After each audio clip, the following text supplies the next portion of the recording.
Welcome to Penrose Learning, where we make understanding easy.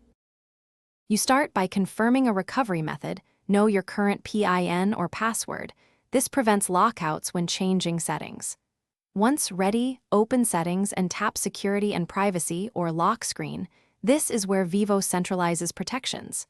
Make sure your battery is above 10% and your Vivo account is available for verification because the phone may prompt you. This keeps your data safe. Now, you're in the right menu and ready to pick the actual lock type and biometric options. Next, choose the lock type that fits your security needs. Pattern is quick, PIN or password is stronger. Select it and enter credentials when prompted. After that, add biometrics. Tap fingerprint or face unlock and follow the on-screen instructions, lifting and placing your finger several times so the sensor gets full coverage. Once enrolled, set auto-lock timeout and tweak notification visibility so sensitive content stays hidden. These steps balance convenience with protection as you complete the core configuration. To finish, lock the screen and verify the new method unlocks the phone.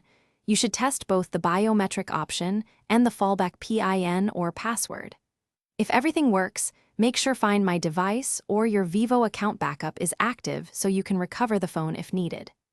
If a biometric fails repeatedly, clean the sensor, re-register the fingerprint or face, and restart the phone. These simple fixes resolve most recognition problems and keep your device both secure and accessible. Thanks for watching. If this was helpful, leave a like and consider subscribing. See you next time.